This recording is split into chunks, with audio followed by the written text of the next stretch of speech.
And we are live. All right, what's up, guys? I am so excited tonight. I've got my special guest, my friend Mitsuneto. How are you Oh, doing, Mitz? I'm doing good. How are you? I'm good. Thank you so much for coming on. I need to get in the center here. There we go. I'm gonna shift left and right a bunch. I know. What's going on, man? How are you doing? Good. Just had an insane day at work, so I'm happy to be here and unwinding and talking with friends. Yeah, I'm glad to have you here. We got a lot of stuff to talk about. It's so funny. Every week I'm like looking through the news and I'm like, man, there is nothing to talk about. And then like today we had a bunch of interesting stuff that came out in the news, so we got some fun stuff to talk about. But let's go ahead and we're just gonna jump in and start talking about the games that we've been playing. Okay. Um, Mitz, you want to go first? Tell me, what do you want to start with? Rocket League? I'll start with Rocket League. So, Rocket League is one of my main games. I play. I'm gonna admit to myself, I play way too much Rocket League. But I love it. It's Hot Wheels soccer. I can't say anything negative about it except for the fact that get good scrub. Rocket League is really interesting. So Rocket League came out what, 2 years ago? I think was it That's a 2016? great question. I don't know. Rocket League release date. I don't know that answer. July 7th, 2015. Oh wow, okay, so that's probably what it was. So it came out in 2015. Nobody played it, and then it was free 1 month on PlayStation Plus, and they just exploded in popularity. Yep. And it's a really interesting story because they were, just a small dev team that put out this game that was really fun, but for whatever reason just wasn't selling well. And they put it up for free on PS Plus, and that game just exploded in popularity. So I'm really happy for them, and it's amazing that it's still as popular as it is. It seems like they're constantly coming out with new updates and doing new stuff for that. So I've never played Rocket League, but basically it's just soccer with cars, right? Hot Wheels soccer. Right. Obnoxious looking cars that you can make look ridiculous, and soccer. The free thing brings up a point with Rocket League that I feel like the dev team could develop a system similar to like Fortnite's. I want to call it a battle pass. I don't know if it's actually a battle pass, but like Fortnite system, purely because they would have a bigger following if it wasn't a $20 entry point or like $5 or $6 whenever a Steam sale rolls around. But $20 for a game that's 4 years old that has a decent following, but it's not growing super rapidly. It's just one of those things where it's like I feel like they could be doing better by mimicking a system similar to Fortnite system, and then it would just be crazy to. If anybody on PC could be like, "Hey, I just want to go play Rocket League and download it for free," I mean, everyone would play it. It's such a fun game. It's interesting because I think everyone is looking at Fortnite and they're like, how can we do that? Yeah. Oh Um, yeah. I mean, Fortnite. Look at how much Fortnite makes every single month. it's insane. I think mobile alone last month they netted like $2 million profit off of Fortnite mobile alone. Yeah, That's I was gonna say 2 or 3 million. So that sounds about right. That's crazy. But yeah, I'm sure pretty much most people know what Rocket League is and have either played it or at least kind of checked it out. Anything anything else you want to talk about Rocket League? Everyone, next time it goes on sale, go get it and Get play it? it. It's such a good game. The community, for the most part, is absolutely fantastic. Send me a DM. I'll come play with you. I love playing with new players and helping them out. Like, I get Rocket League. It's a great game. Cool. Um, so I guess we'll kind of go back and forth. Yeah, yeah. I want to hear about Final Fantasy X from you. I've been talking about this game for like the past 3 weeks. Yeah, and that's cool. And I like hearing your opinion evolve with each iteration of this. I love Final Fantasy X. So my history with Final Fantasy is I had only played Final Fantasy 15, and that's of course a very different game than 10. It's a much more westernized RPG. Real time combat, all that stuff. This one is much more of a hardcore JRPG, turn based combat. But I really like the story. I still really like the story. I love the sense of adventure that you're on. You're on like this grand adventure to save the world, basically. And you have your party, you have your friends there with you, and they're just going along, and everyone's along for the ride. Um, there's definitely some things that are kind of like wearing me down at this point.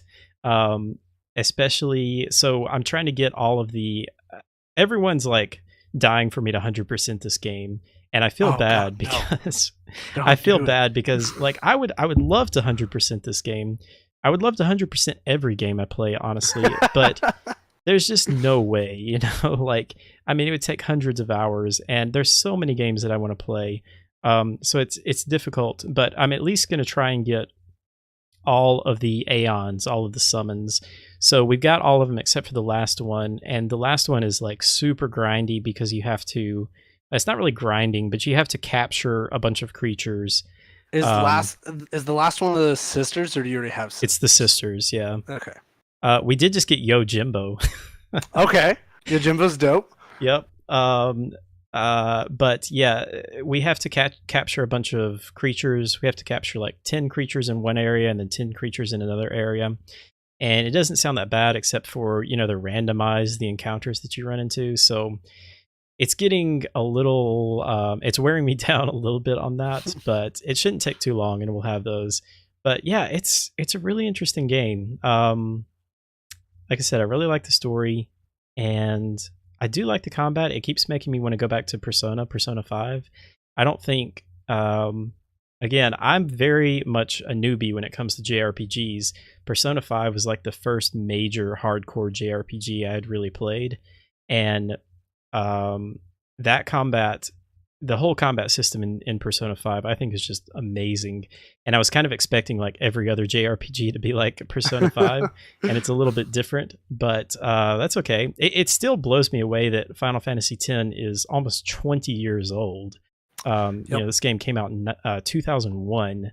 And even though I'm playing a remastered version, it's still just incredible what they did with it. So, speaking of combat in Final Fantasy X, because I like to know a little bit more. Have you found anything like I've watched you play a fair bit of it, as much as I can. Have you found any strategies that you prefer over any others? Have you found any like every single JRPG you run into, at least Final Fantasy's based, there's always going to be like a combination of techniques that like everyone like it's just your thing. Have you found any ability combos that you're like, yeah, that's what I like to do in a fight? That's a good question. It's bizarre because we're like 60 hours into this game and they're still teaching me new mechanics. Yep. um but we just got so Lulu. I really like Lulu. She is the main caster.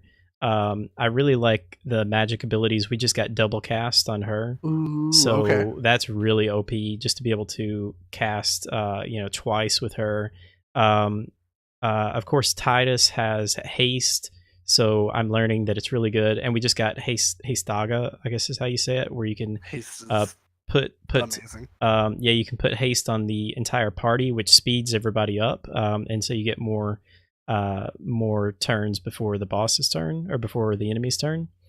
But I don't know. It's weird. I haven't really found like there's so many different enemies and encounters, then it's like, at least for me personally, I haven't found just one thing that I seem to do every single encounter, which I Okay. really like, because it keeps things mixed up, and keeps me trying new things. But yeah, I that's all I can say. I'm sure I'll have more to say next week because I think we're gonna finish it. I hope we're gonna finish it this week. I think we've only got maybe once we get the last Aeon, I believe we are like right at the end. We have just a little tiny bit of story left, so I'm excited to see what happens with it. Awesome. Super. That was one of the few Final Fantasy games that I've ever beat for like Really? completely. It was Final Fantasy X, and that's when I was a kid. That was like the first JRPG I could play that I could understand the mechanic. I got a good chunk through Final Fantasy VIII as a kid, but Never could make it that far because I didn't understand Junction and all of the other mechanics that make that game way better. Because I was a little kid when that game came out. So that game coming out in 2001 was like I was just old enough to be able to like read and understand the words that it was telling me. So I I still loved don't Final Fantasy understand II. half the stuff that I'm doing. um, I talk a Mitz, lot with my hands. I apologize. that's all right. Mitz, tell What's me up? about Dota 2. Okay, so I very recently, so last year I started playing Dota 2 just a little bit, and it didn't really like hit me in a place that I was like I like this game. It was more just like, oh, I had a couple friends that played, I'll try it out. This year though, they were like, hey, we want to get back into Dota. I was like, you know what, I was in it last year, I'll be in it this year.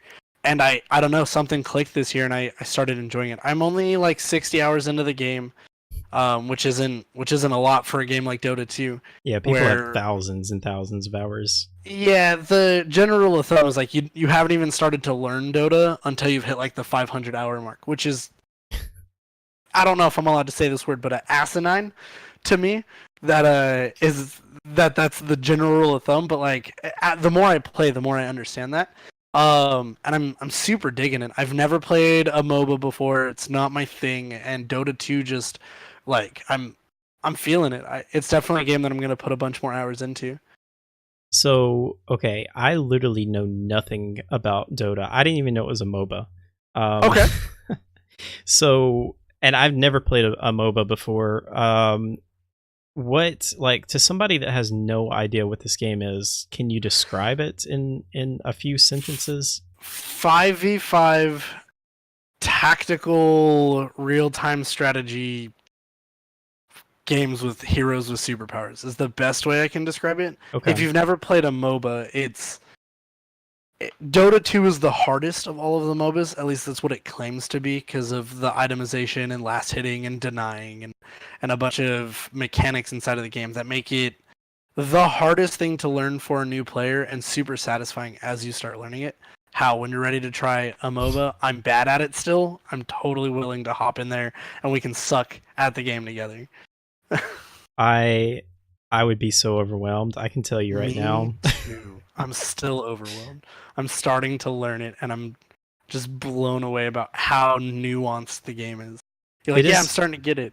it is But fascinating to me, yeah, how much people get into Dota. Like, I see people talking about Dota on Twitter and Reddit and things like that, and I mean, they are hardcore into this game. it's obnoxious. There's like And 118 characters, and oh my every single one goodness. of them is viable.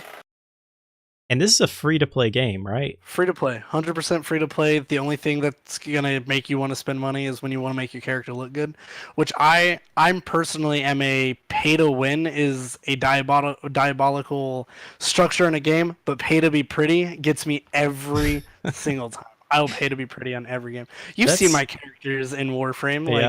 like pay to be pretty is my life. That's so interesting because maybe it's because I've just never really been into online games, but I literally care nothing about cosmetics. Man, It's so weird. Like I just don't care what my character looks like, or what color my gun is, or what skin I'm rocking for my gun or weapon or anything like that. I guess that's good because I don't ever spend any money yeah, for sure. You got out of on the those trap. things.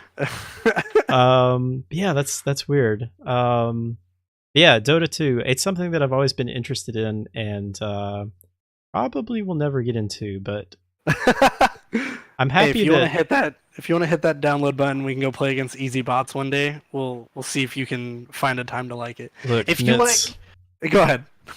Tell I me. was just gonna say I just downloaded World of Warcraft. Oh no, I, I haven't played I've WoW in a never while. played World of Warcraft. Well, that's not true. I downloaded World of Warcraft probably like 4 or 5 years ago when there was like they were offering a free trial or something like that. Okay. And I created a character. I got like 20 minutes into it, and I was like, I have no idea what's going on, and I never played it again. But I guess I've kind of fallen into the hype for the new expansion, and so I'm curious, but I'm also nervous at the same time. But I downloaded it and I booted it up, and I was immediately hit with a list of like, I don't know, like 100 different realms to enter, and and I was like, okay, that's enough, and I closed it, and I haven't gone back yet. So I gotta work into this. Okay, So, just so you know, Realms is just going to be the server you're playing on. It's just a fancy name for servers. I thought that's what it Uh, was. and your character is tied to that realm. So, unless they changed that super recently. So you just want to find out which realm you have friends playing on, and then click on the same one, and then just go do your own thing. You just have a support system from your friends being in the same realm, if you want to go that route. Gotcha. Okay. I do really quickly. I just want to say hello to our friends in chat here. I see we've got. Oh, hey, Mitz is here. No Uh, way! I hate that guy. Jimbo, I hope you're doing well. Sid, I hope you are doing good. Also, each Nix Anung. I probably butcher that every time. It's German. That's a terrible German accent. Um, but we just call him each. Um, anyway, let's move on. I'll save Phantom Doctrine for the end. Okay. I played a little bit more of Death's Gambit. Have you seen this game at all? Death's Gambit. Which one was? Hold on. I watched you play one game, and I was like, "That's super interesting," but I don't know if it was This is Death's Gambit. the 2D Dark Souls. Well, there's two games that I played that are 2D Dark Souls. This is one that just recently came out. It's been in I think it was a Kickstarter originally, and it's been in development for a long time. And finally came out, and I still don't know how I feel about it. It's I like the combat in it. It's tough because I just played Hollow Knight, and Hollow Knight is just one of the greatest games ever, Metroidvania style games. And Death's Gambit is kind of similar in some ways, but it's a lot less Metroidvania in that you don't really have a lot of abilities and things like that you're going to be learning and going back through the maps and everything like that. I'm looking at pictures right now, and it's freaking gorgeous. Pixel art gets me every It is time. beautiful, yeah. It seems like it's much more focused on the bosses, and kind of maybe less so on the exploration aspects to it, which is totally fine because I mean that's one of the things that I love about the Souls game is just the bosses. And so each boss seems pretty unique so far. They all have their own kind of mechanics that you have to learn. They seem very challenging, which is good. But yeah, I haven't really played enough of that game to comment too much on it, but I do want to play more. Let's So it was see. definitely not the game that I watched you play. It was probably Salt and Sanctuary, which I'll talk a little bit about that. Yeah, go Um, ahead.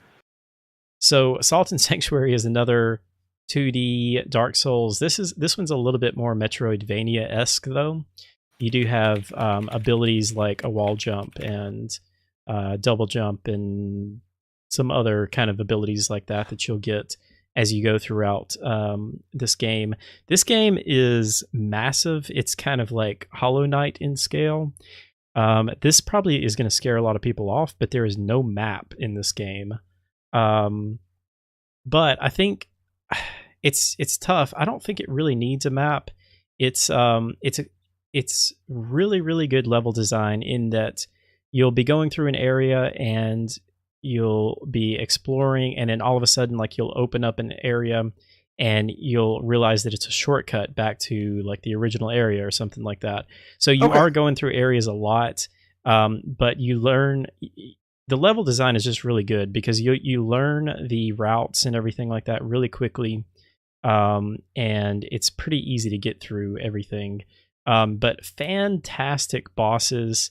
Some people don't like the art style. I like the art style. It's all hand It drawn. it reminds me a lot of this really weird hack and slash 2D beat 'em up game called Vampire Smile and I've heard of that. Dishwasher Vampire Smile and or Vampire Smile Dishwasher. Anyway, I can't remember the name, but it's like a super gothic theme, and I dig the art style quite a bit. Um, what's amazing to me is Salt and Sanctuary was made by two people, a husband and wife team it's kind of incredible. And I mean, literally, like they are the only ones that worked on this game. I think his wife did like all of the audio, some of the art. He did a lot of the art and all of the programming. It's just amazing. I love small indie devs like this that um, put so much work into their games like this. But it just came out. I guess I should mention why I'm playing it. It just came out on the Switch. This game came out, I think, 3 or 4 years ago. It came out on PS4 first, and then it came out on PC, and it just now came out on Switch. And I love games coming out on the Switch. More games on the Switch, the better. The Hey, Switch is so Monster cool. Hunter I know Generations Ultimate just Generations. came out on Switch. You should play that. I downloaded the demo. Ooh. But yeah, that's all I'll say about that. I'll probably maybe I don't know if I'm going to go back to it at this point because there's so many other games.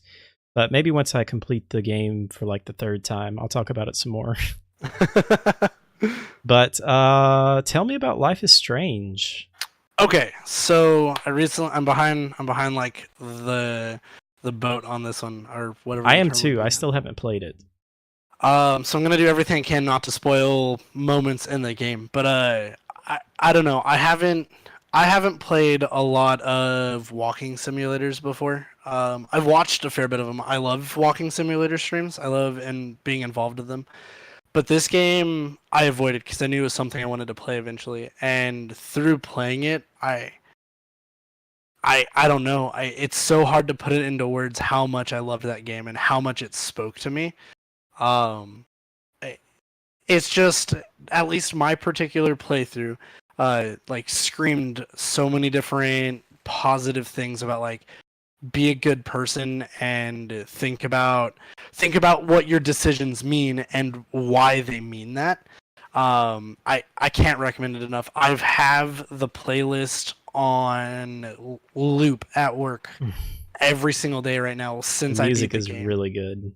The music is amazing. Their composed stuff is amazing. Their licensed stuff is amazing. It's just a fantastic.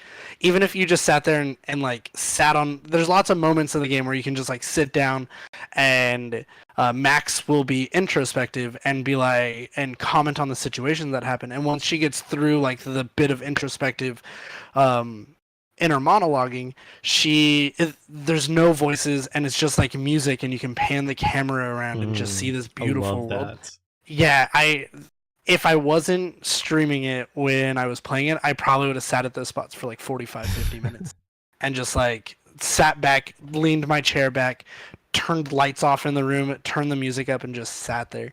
It was that emotional of an experience. So if you haven't played Life is Strange, go play it. Hal, I don't know why we're even doing the stream when you should be playing Life is Strange.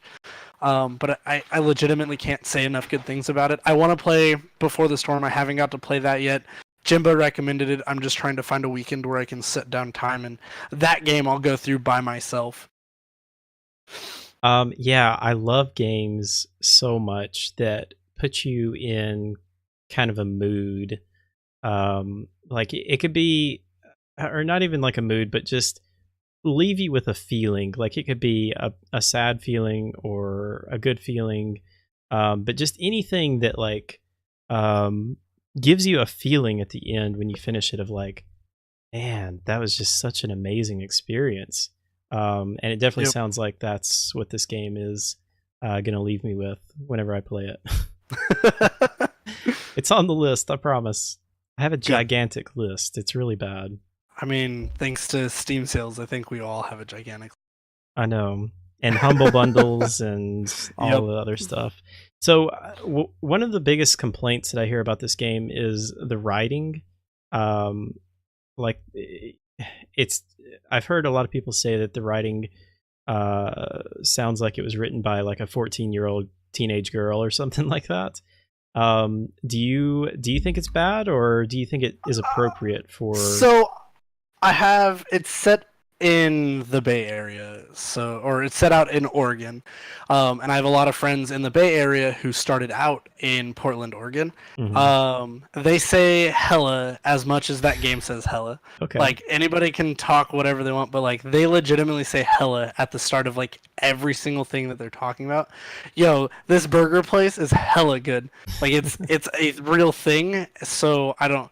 Some of the writing was a little corny. Some of the story elements were like, I totally saw that coming. And then there's other parts of the story that's like, that, whoa, we just took a turn that I was not ready for. I have no idea what happened.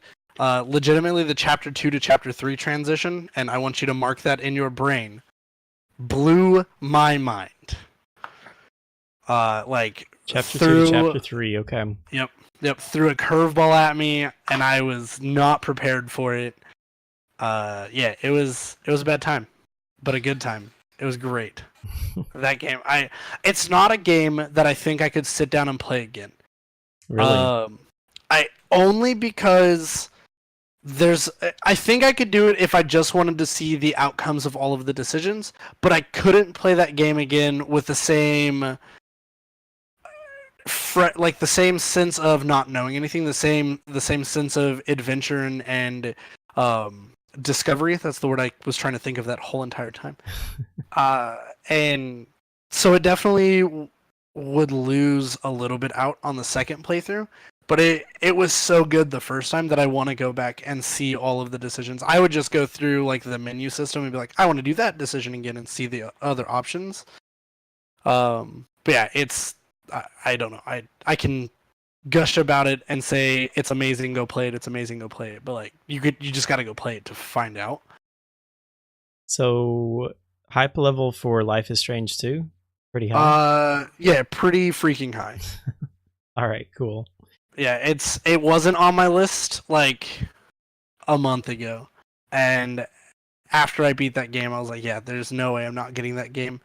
Like as the chapters come out, and then like chew my hands to the point that they're bleeding, waiting for the next chapter to come out every single time. Have you played any other games like this, like any of the Telltale games or anything like that, like decision-based games? I personally haven't. I watched a playthrough of The Walking Dead season 1. I love The Walking Dead season 1. I also watched the werewolf one. I can't remember the name of the game. It's like the first one they released. Not a Tale of Brothers. It's a different game. Oh shoot, it's on the tip of my tongue. Yeah, but that one. Somebody in chat will probably know. Hang it, what is it called? It's Wolves something Among wolf. Us? Yeah, the Wolf Among Us. Okay. Yeah, I saw a playthrough of that one, and that one was I really think good. they're absolutely fantastic. I just have never sat down and played one. Cool. All right. Well, I guess real quickly I'll talk about Phantom Doctrine, and then we'll let you talk about Monster Hunter World because I have things to say. I think you're gonna have a few things to say about Monster Hunter. So, Phantom Doctrine is a game that I've been really excited for. I didn't even know about this game. I didn't know it existed until a couple of months ago. But this game is basically Cold War XCOM. I'm a huge that's the game I was watching fan. you play. Yeah, I'm a huge fan of XCOM. And I just want more games like XCOM. I love the turn-based strategy tactical games like this. And Switch Fire Emblem, let's go. Is it like XCOM? Fire Emblem? Yeah, it is a ridiculous strategy-based turn-based combat system, and probably one of my favorite game series that I don't talk about a lot. I need so there's a new Fire Emblem coming out next year, right? Yep, for the Switch. It's probably one of the games that'll eventually actually convince me to get the Switch. Anyway, back to your game. Then I can gush about Fire Emblem for like 4 minutes. No, yeah, I want to hear about Fire Emblem because I'm definitely interested in that. And if it's coming out on the Switch, then that's even better because I love games on the Switch. All right, but yeah, we'll talk about that in a second. Fire Emblem, Phantom Doctrine is Cold War XCOM. Basically, it's set in the 80s. It's really cool. You can play as CIA or you can play as KGB. So if you want to be, a KGB agent, then you can do that. I chose CIA Yeah. because, of course. Why, Um, why but support Russia? um, so there's some interesting things. It's very similar to XCOM in a lot of ways. There's some unique things. I haven't played a whole lot of it at all. I only played about 4 hours, and I don't know if you've played any XCOM games or anything like that, but I watched my roommate play XCOM 2 until the point that he had a 90% or 98% chance shot to hit something in the face, and it missed, and that was the last I saw him ever play XCOM 2. well, you know what? Interesting thing about Phantom Doctrine. That's one of the unique things about it is there is no random chance to hit. You will always hit an enemy, but there are things like dodges or not dodges, but you can graze an enemy. Um, Enemies have armor that can protect them. If they're behind cover, it will protect them. But you're always guaranteed to hit. It's just it varies the amount of damage that you will do. Okay. So there is still that RNG element to it, but it's not one of those crazy things where it's like 99% and you are like you're like right next to the enemy and you point the gun and it literally goes through its face and you miss. Yep. But yeah, it's got some interesting things about it. It's got some really cool systems like you can still customize your soldiers. You can rename them and everything like that. But instead of just like simply renaming them, you have to go into, I think it's called the Forger or something like that. You have to build a facility that's called the Forger. Okay. And then make them like a fake ID. Right. So it's really cool the way that they do that. They have what else? They have your world screen is kind of like your world screen in XCOM, but you have your main base, and then you pass time, and as you pass time, your agents will discover like new missions and new enemy agents and sleeper cells and things like that. So it's really interesting. I'm excited to play more. I can tell it's definitely going to be one of those games like XCOM where you have to play through and you'll probably get really frustrated because hindsight is 2020, and then you'll like go back and start a new campaign and do things completely different. But I'm excited about that. I'm excited about any game that's like XCOM that's coming out because I just love that genre and I want more of it. Yeah, so I feel like Fire Emblem would be a good fit for you purely. So I've played every Fire Emblem that's made it stateside and one Japanese port that I totally legally owned and played, not on an emulator on my PC, with a Japanese to English conversion in it. So the combat's similar in the sense that you have certain units in Fire Emblem, it's weapons that are good against others. It's all about the weapon triangle. So swords are better than axes, axes are better than lances, lances are better than swords.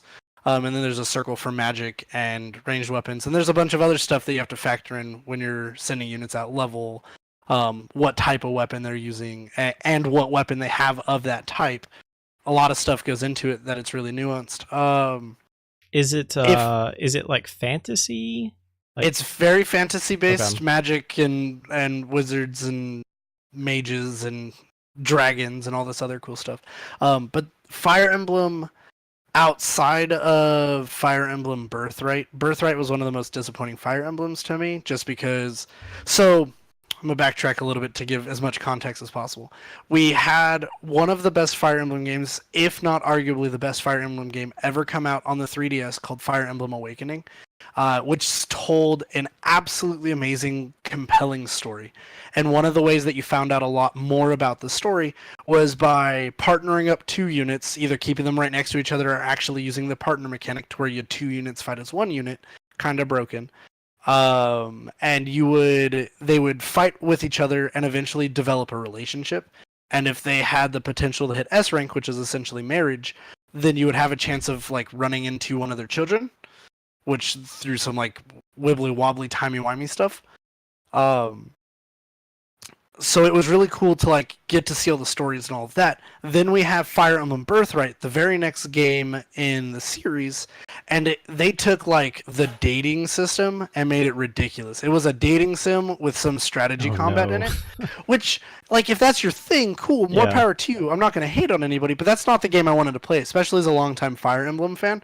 The story was you had to play the story 3 times to like get the whole story, and you'd have to buy 2 separate games in order to be able to do that. So you'd either buy one game for $40 when it was brand new, and then $20 more to unlock the other 2 campaigns, or buy two $40 cartridges, and then the $5 or $10, whatever it was, third shorter campaign to like learn the whole story. Which I played through all of it. It eventually hit the point where I was like, okay, I have a broken character because I understand how like builds and stuff work in that game, and went, all right, I'm just gonna bum rush through the story just so I can get it done. So I would avoid that one, but the new Fire Emblem looks really good and looks like it's gonna have a story similar to Awakening. So I'm hopeful for it, and if I read good things about it, it'll be definitely one of those games that pushes me to get a Switch. That's awesome. Um, Man, I have come so close to buying a 3DS so many times because it kills me. There's so many good games it seems like on it, but at the same time, like I don't want to use that little tiny screen at Yeah, at especially terrible now that you've used a resolution. Switch, like I know. I to just go wish. from a Switch's screen 720p, right? Or is it 1080 on its own little screen? I know it I plays think it's games at 1080. 720. Yeah, I think it's Okay. 720 on the actual little screen, which is plenty large enough. Yeah. I think. Yeah, but Um, going from 720 to 480, yeah, like the downgrade is real. yeah. But there's so many good games on it. That's what kills me. Like, I Yep, wish they would just make HD versions of it and just put it on the Switch. Put everything on the Switch. I agree. I'd Um, play Fire Emblem Awakening again for an HD version, 100%. have you ever played any of the Shin Megami games? Shin Megami Tensei? I have not. They've been on my list a long time to like check them out, but I've never personally played one. I've heard those are really good. I've heard the same things, which is why they're on my list. All right, Mitz, tell me about Monster Hunter. First, Uh, hold on. Tell me, I want to hear about the story or the history of Mitz and Monster Hunter. Tell me about okay, your so first we're gonna go experience with back. Monster We're gonna go Hunter. back to middle school myths. All right. So the very first Monster Hunter came out. We're gonna Monster Hunter PS2 release date, March 11th, 2004. All right. 14 years ago. Uh, I was 14 years ago, so I would have been 11, turning 12 when this game came out. Um, it was just a game that I loved the box art of. That was literally like, as a little kid, I walked in this game going, "This game is so cool looking. I want to play it." Had no idea what it was. My friends had never heard of it, Oh so I man. didn't. I Don't didn't you have the opportunity. I do. I miss that. Like I miss that naivety where every single game was I good. know. Yeah, it's crazy to think about. That's so funny that you mentioned that because I was thinking about that earlier. That when you were a kid, like you used to just go to the store and you didn't know what like the internet was or anything like You that. were As far lucky as if you had a magazine to be like, "This was right, good," but then you'd read Nintendo Power, which says every single game on the Nintendo is a 98 out of 100, and you're like, "I can't make a bad decision," which you can make a bad it was decision. it was so cool though going to the store and just like looking at the box art of games and be like, this looks amazing. I'm just gonna get this. I don't know what this game is about. I don't even Yep. know if it's like a first person shooter or an RPG. But yeah, that's so cool. So anyway, continue. So I didn't get the game, but my closest friends at the time, it was a kid my age and then his younger brother, which was like half our age at the time. He was probably 5 or 6.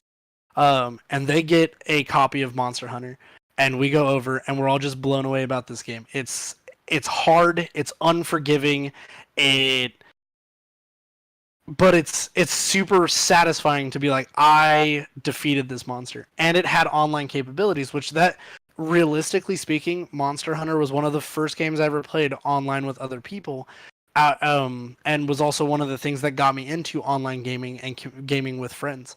Nice. Um, So that Christmas, the Christmas after it came out, my parents bought me a PlayStation 2 Slim because you didn't have to buy the hard drive and the Ethernet port to be able to play that one online, and a copy of Monster Hunter. And I made some bad decisions in order to get as much Monster Hunter time in as possible. Lied about doing homework a lot.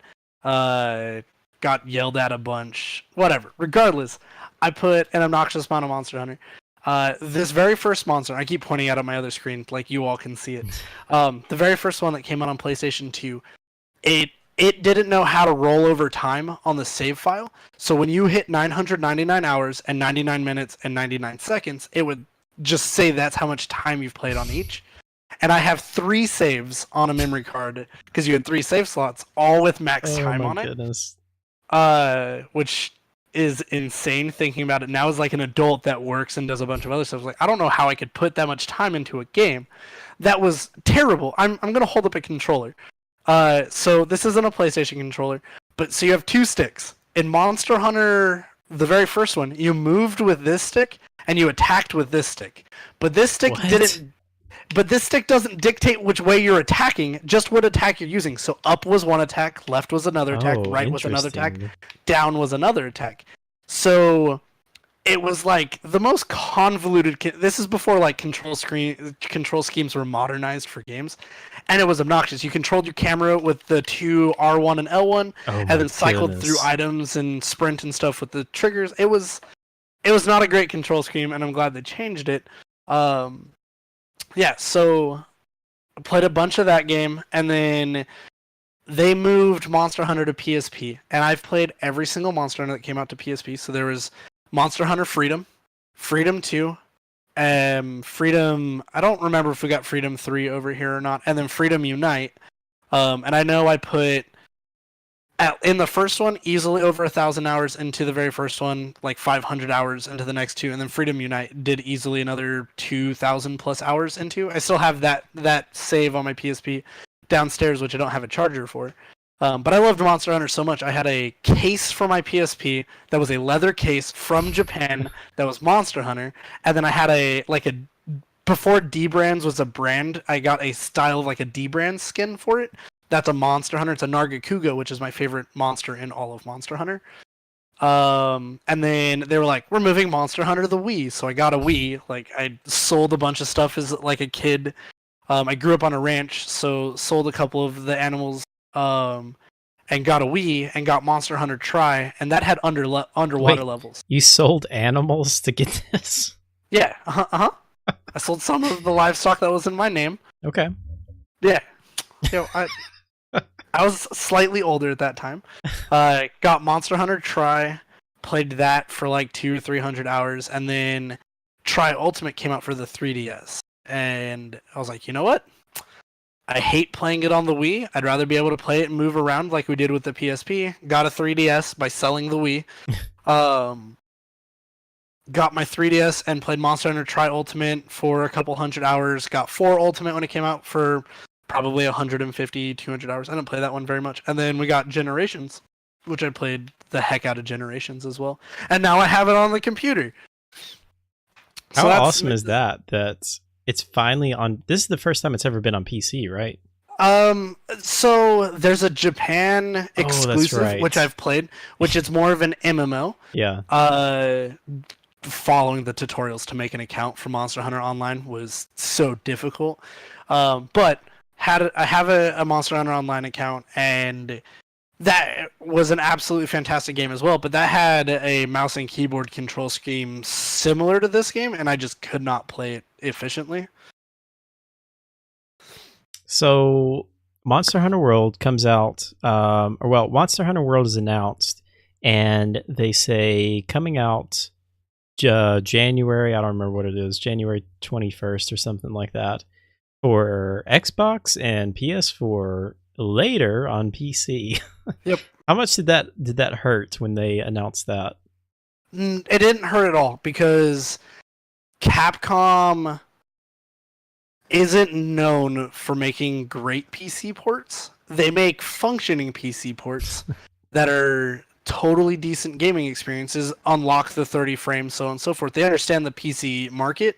They just have never been good at like getting a really good port. So I was like, take Capcom, take as much time as you need, get me a good port of this game. I don't care what you have to do. Like, I want to be able to play this game on my PC, and I want to be able to enjoy it with all of my friends. Because like my best friend, the guy who's gonna be the best man at my wedding, he played Monster Hunter with me on our PSPs in high school, and has been like my number one hunting companion. Him and I can duo literally anything that Monster Hunter throws at us. The two of us versus that game. It's our thing. It's our jam. We fucking love it. I apologize for cussing. I swear, my bad. My fiance is not a big gamer, but she loves the Monster Hunter series. So Monster Hunter's always been a big deal to me. So I was like, Capcom, if you need like another year, I'm just gonna sit here and not learn anything about this game, and I just want you to make it right. And they did okay. I can't say the port's amazing. It's coded obnoxiously weird. Very CPU heavy, right? Yeah, the reason it's CPU heavy is they want all of the creatures, like all of the little monsters, all of the big monsters, to behave as realistically as an animal would in the whole entire world. So if you think about the level that you're in, as soon as you load into that level, it's processing the movements of every single monster on that area the whole entire time. Where you think about like Witcher 3, where Witcher 3, when you pan the camera around, it preloads a little bit off to the sides of what you can't see, but it's only loading and processing what's in front of you. Mm-hmm. Where Monster Hunter World goes, hey, yeah, that's smart and all, but we want our stuff to like not have collision issues and stuff like that. So your computer is processing everything the whole entire time, not on top of like all of your shadows and plant sway and all of this other obnoxious stuff inside of the game. How did they get it running on like the PS4 and the Xbox though? That's what I don't understand. I have no idea. So I understand why a lot of people are upset. I'm even slightly upset. I wish I could play the game at 60 frames and stream it, but I can't. So I have to play the game at 30 frames and stream it, which is fine. I'm a console peasant at heart, so 30 frames is totally acceptable to me. So I there's a lot of stuff to be said in that regard to it, but as far as the game goes, it's everything I wanted it to be. And what I mean by that is the fights feel so much more chaotic. The monsters feel so much less predictable, but with still giving you tells and stuff like that. The monsters just have a great organic feeling compared to older Monster Hunters, which I think is awesome. They did a great job with all of the weapons and making them more logical for a more open world like that. Is this the first Monster Hunter that has actually kind of had like a story mode? No. Okay. Every single Monster Hunter has had a story that gets told through your main quest lines. They weren't really that good until 4 Ultimate. Monster Hunter 4 Ultimate probably had the best story of any Monster Hunter. It was just like the one that could engage you. As a new player, like you wanted that. As a veteran player like myself, I view the story and I'm like, yeah, I don't care. I just want to go hunt the thing, get the armor just set, want to kill monsters, and start min-maxing. I think the biggest draw for Monster Hunter for me is the idea of min-maxing, of taking an armor set that goes, hey, we make you use a lot less stamina, and we make you have like better fire attack and stuff like that, and go, okay, so you do this already, how can I abuse this to the highest degree?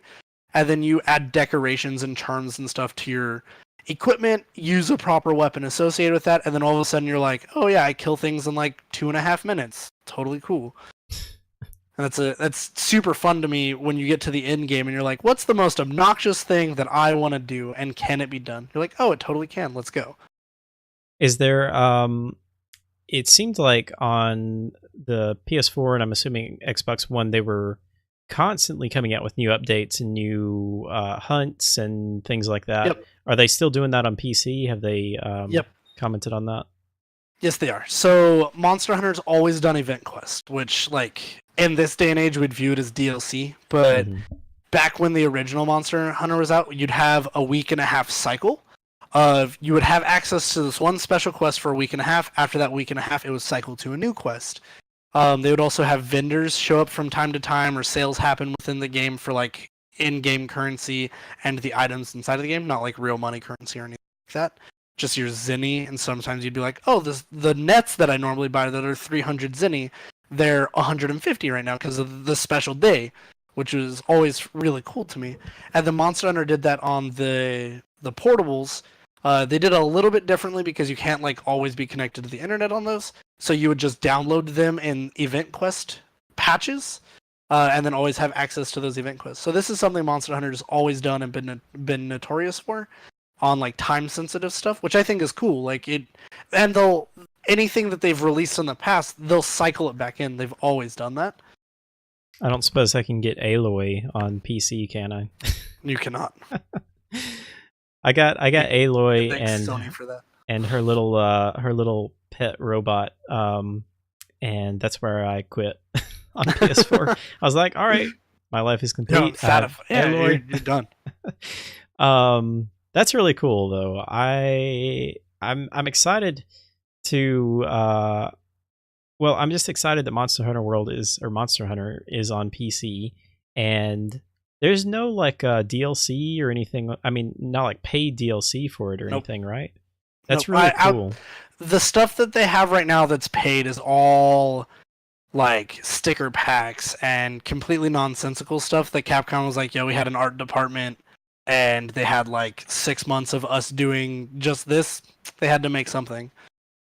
That's really cool. I mean, they definitely could have, started charging for extra hunts and that kind of stuff. So bravo to them for not charging for any of that stuff. I agree entirely.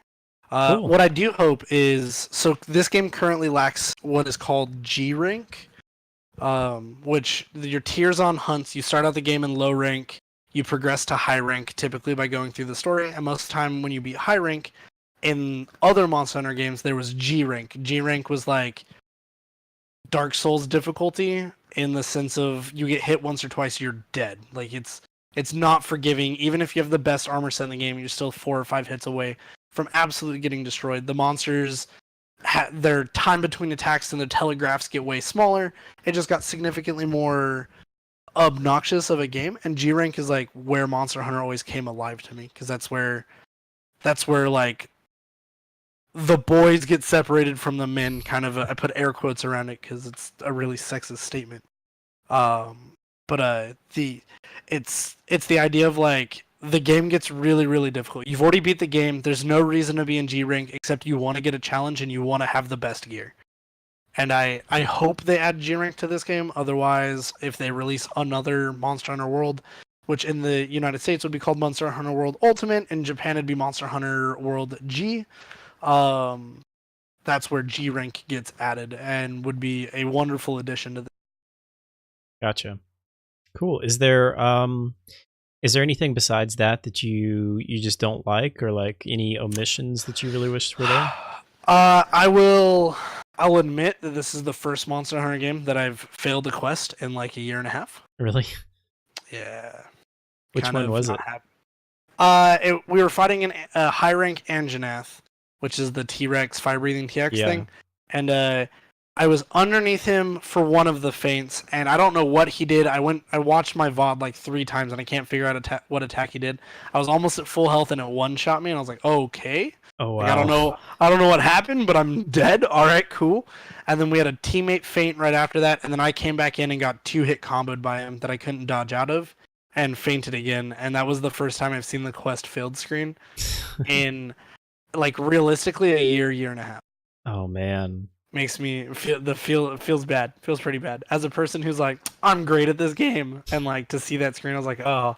And it was my fault. Like I fainted twice. I can't even be like, my teammates ruined that for me. No, I ruined it for my teammates. That's an admission. But as far as the game, I feel like they could have had a lot more monsters at the start of the game. Mm-hmm. It feels very lacking in that sense from them. But I understand that it's a whole different ball game as far as the coding of the monsters, how they interact with other monsters, how they interact with the environment, because that game's so in-depth when it comes to that stuff. So I can understand why they're adding them slowly but surely as event monsters. But I would have liked to have seen at least like 5 or 6 like staple monsters from the series, just as like a brought back kind of thing. Cool. Well, that's Monster Hunter World. That is, I could talk 7 more years about this, but we shouldn't. No, that's awesome. I'm glad that you're enjoying it, and it sounds like a game that you're going to be enjoying for a very long time to come. If anybody wants to play, my favorite thing about Monster Hunter and the Monster Hunter community is we always are willing to help new players. I've never met a community as nice when it comes to somebody that's like at the top tier of high rank, and there's a new player that's just like, hey, I can't get past this. Like, yo, I'll come help. I won't do all of the work for you because that doesn't teach you how to play the game. But I'll help you. I will teach you the best ways to do it. I'll throw on lower gear, and we'll grind this together. Right. Um, So play Monster Hunter with me, people, friends, folks. I think I'll probably have to pick it up sometime. I'll probably just wait for it to drop. I would think it'll drop in price before too long. Yeah, I mean, I at would least wait on a till sale. it hits like $30-$40 before Yeah. anyone picks it up. It's an amazing game, and if you like the thing of Monster Hunter, worth every penny. But if you don't know that you like the formula, wait till it goes on sale. Don't waste your money. It's definitely, I mean, the best one to start out with, though. I feel like it's the most user friendly.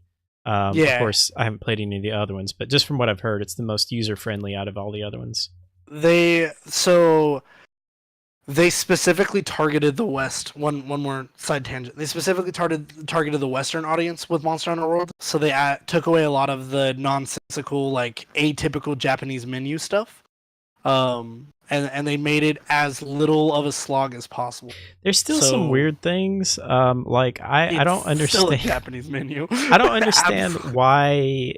Like when you go to accept a quest, like you post a quest. You don't go up and you say like, I accept this quest. You post a quest. That always seemed a little weird to me. Some other things that are just kind of weird. The logic behind posting a quest is you're posting the quest on the quest board, asking others to join you is like the logic behind it. Yeah. But it's not worded well. It's never been worded well, but it's I remember when I first started it, and I was like, I just sat there for like a minute like I just want to accept a quest. That's cool though. All right, so any other games or anything else you want to talk about before we move on to the news? I have been playing a fair bit of Slay the Spire. Oh yeah. Roguelite card deck building game. Yeah, I highly recommend really it. Good things about that. Hal, you need to put like 3 hours into this game. I'll buy it for you if you want me to. I think I already own it. So freaking fun. It's frustrating at first, but then like you start figuring out a build you want to do as you're going through, and there's some pretty stupid things to do in that game. I don't know if you've noticed the theme with me. I like taking an idea in a game and going, can I break your game with this? Yep. And then I proceed to do that. Nice. Yeah, so that's a little bit about what we've been playing. Let's go ahead and let's talk a little bit about the news. All right. So Diablo 3 is coming to Switch later, as if you don't need another reason to get a Switch. Diablo 3 is coming up on the Switch. Have you played Diablo 3 at all?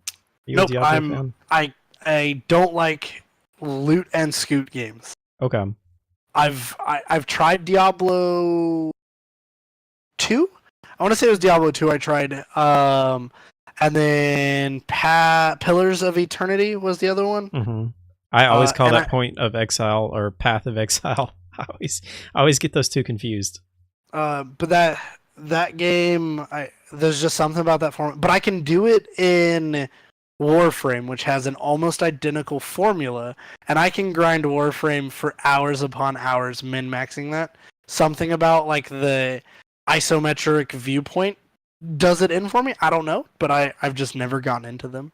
I would love for, I know this will never happen, but I would love for Blizzard to make Diablo 4 like a third person, kind of like God of War style, third person behind the back. I mean, I don't know if you could keep it in the same vein and still have the loot and everything like that, but I just want Diablo 4 to be completely different and like tell a really intriguing story or something like that. but I highly doubt they're going to do that. But because I mean, you know that they're going to put out Diablo 4, and it's probably going to be just pretty much identical to Diablo 3, and they're just going to change a few things, and it's going to sell like crazy. But anyway, yeah, it's coming out on the Switch. Diablo 3 is coming out on the Switch. It's Isn't it coming out on the Switch at $60. $60? Yeah. Which is a little high in price. For what? I feel when like did Diablo 3 originally come out? 4 years ago? 2012, Yeah, or maybe 6 years ago? 2011. Yeah, I mean, it does include all the expansions. It includes, Reaper of Souls. It includes Rise of the Necromancer. Oh, you know what else you get, Mitz? You get and the Nintendo tax. you get Gandorf from The Legend of Zelda. I don't even know who that is. You don't know who Ganondorf is? Oh, it's Ganondorf? Ganondorf. Ganon. Oh, Ganondorf. I was reading that as Gandorf. Okay. Yeah, that's like the bad guy, right? He's the bad guy in like 90% of The Legend of Zelda. I've only played Breath of the Wild. Good game. But he's not in Breath of the Wild? I think it's just called Ganon. Well, yeah, Ganon would be Wild? his like shortened name. Ganondorf is like his OG name. Oh, okay.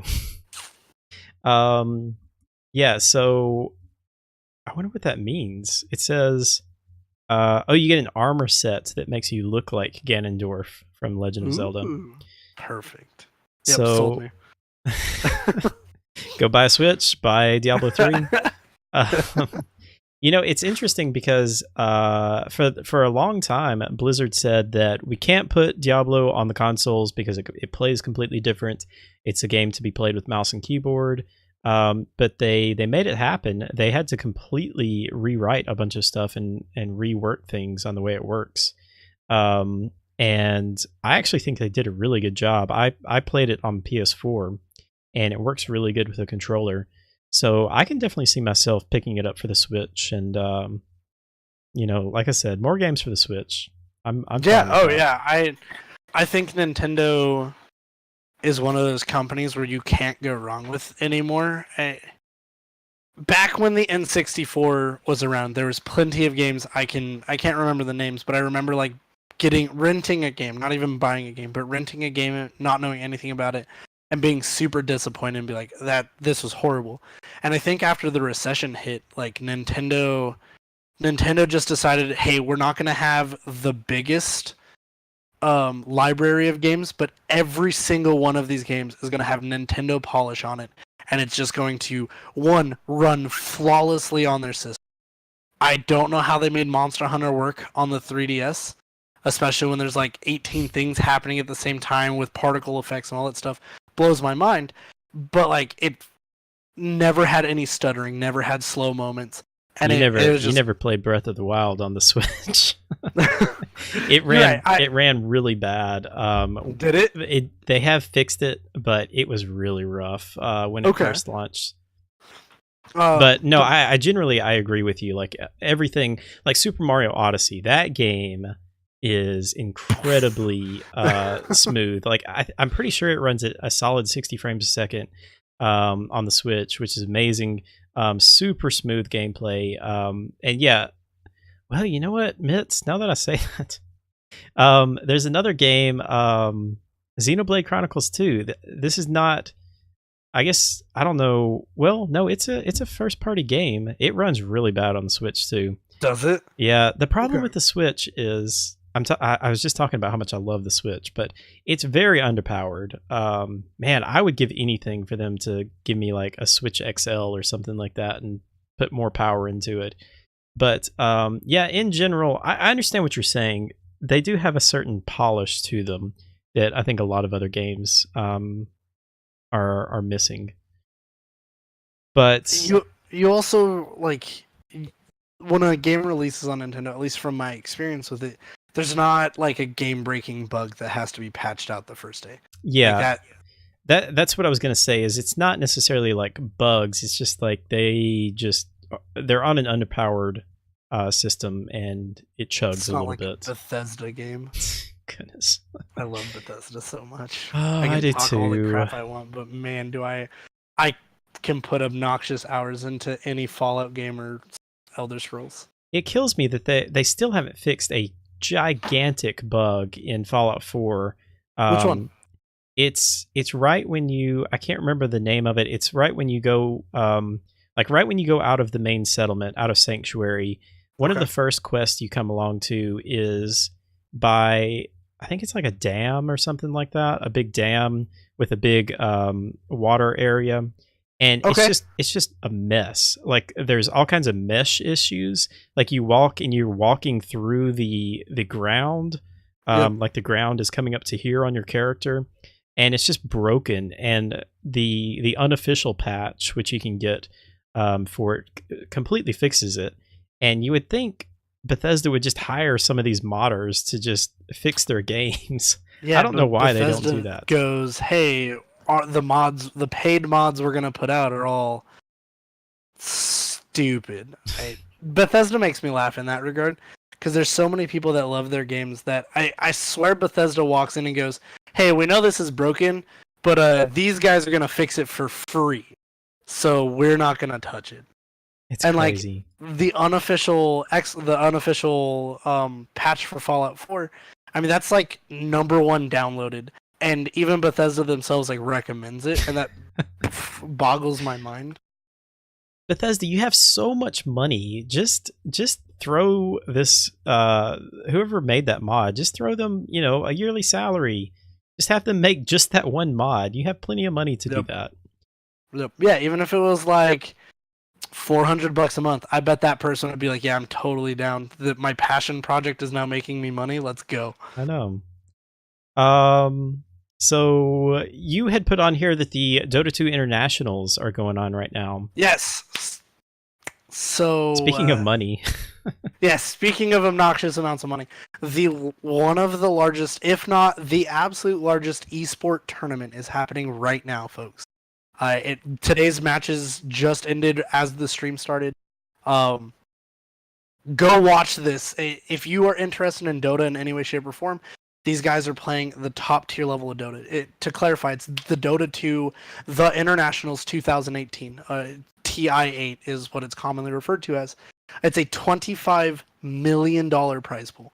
And that $25 million is funded from the people who are buying the Battle Pass inside of Dota. So there's a Battle Pass inside of Dota. You put money into it to get levels, which gets you items and stuff for yourself. And half of the money you spend goes into the prize pool. So this $25 million was raised by the fans of Dota. And first place gets $10 million, all the way down to sixth place, which gets like $1 million. And then the remaining people get like another million split up between them. I'd take sixth place. The very last team, I think it's 17th and 18th place, walk out of there with $36,000 just by going to the internationals, being the top 18th team that gets completely destroyed on day one. You walk out of there with $36,000. That's not bad. That's a year's salary. That's insane. You divide that by 5 because there's 5 people on the team, but that's still amazing for like this sport that you play, and I'm going to call it a sport, an esport, whatever. You play this, and all of a sudden you're like, hey, I'm really, really good at this, like, world-class level. Oh, I'm just going to go home with $8,000 for, like, 3 weeks of playing this game. Yeah. Cool. So it's on Twitch. Just look up Dota 2, the Internationals. Highly recommend checking it out. Let's go EG. If you don't have a team and you need a team to root for, go root for EG. EG, all right. Yes. Go EG. Evil geniuses. Let's go. Bleed Evil blue, geniuses. boys. Nice. Yeah, Cool. so go check it out. It's absolutely fantastic. I highly recommend it. It's a great time. Have you ever heard of The Long Dark? I have. Yes, but I think I'm mixing it up with something else. Long Dark is a game by Hinterland Studios. Started out as a Kickstarter in like 2014, 2013. Didn't Jimbo play this? This is the one where he killed the bear, right? I don't know. I don't know if Jimbo played this. It's a survival game that has been in development for a really, really long time. They kind of made a mess of things when they made a lot of promises of release dates, and there was this huge debacle of they came out with like this big announcement on their website with this countdown for like 30 days, and it finally came down to the countdown, and it was just a countdown to another countdown of the release date. Oh goodness! Like it was not done very well. But the game itself is pretty good. I played a tiny bit of it. I played enough to know that like this is a cool looking game. I want to look more into it, but it's episodic. They've only released the first 2 episodes, I think, out of 5 episodes, 5 or 6.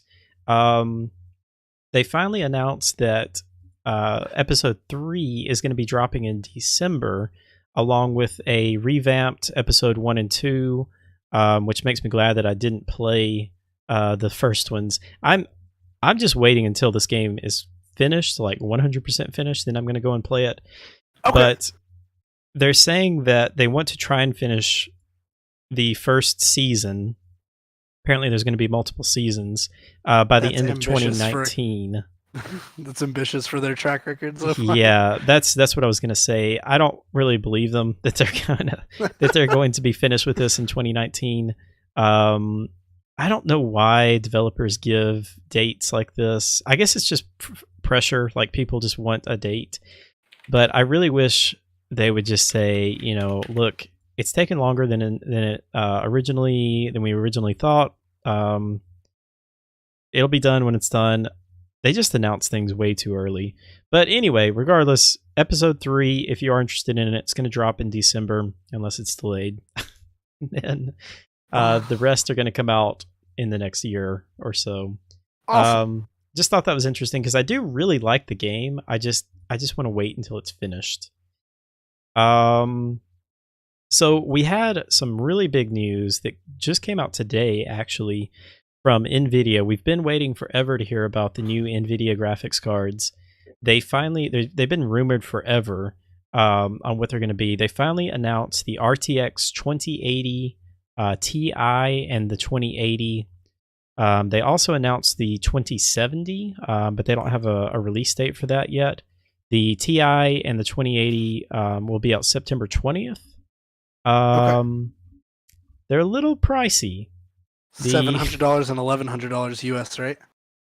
The Ti, which is the high-end edition, is going to be $1,200. Perfect. I should say that's for the Founders Edition, which is slightly overclocked. You can get know what you meant, Hal. You can get the regular is only $1,000. And then the 2080 is going to be $800. That's the Founders Edition. The regular 2080 is going to be $700. The 2070 is going to be $500, which is still really expensive. What do you have right now? It's 1080? 1080. Okay.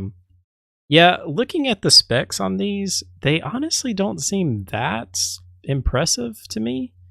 I don't know how techy you want to get into this stuff, but like looking at the 1080, the 2080 is still going to have only 8 gigs of DDR RAM, which is what the 1080s have right now. The clock speed is only marginally higher. It's 1800 megahertz versus 1733. They have a little bit faster memory speed. I think the biggest thing is the ray tracing element inside of it, right? That's what they're showing, but I don't know how many games are actually using this ray tracing technology right now. So I don't know. I just can't see myself spending $1,200 to upgrade. I think I spent $1,200 on my first like high-end PC that I built. And that's for the graphics card now. I mean, they definitely have their place in the market, especially if they crypto miners. Yeah, no joke. But if games start supporting this ray tracing thing, I mean that's the next evolution in graphics, right? Like the biggest difference between like so Rise of the Tomb Raider at 4K at 60 frames with like all of the crazy rendering of her hair and stuff. It's almost as realistic as you can imagine a game that you can move a character around can look, at least with our modern graphics today. And the next evolution to that is like making shadows even more realistic. That's one of the easiest ways to tell like something that's clearly CGI in a video is how the shadows look. In video games, because things are happening at a rapid pace, you don't have the ability to render shadows to look super realistic. So ray tracing, the idea behind ray tracing, if utilized properly, is going to be, absolutely amazing. You're going to have super ridiculous dynamic shadows the whole entire time in a game.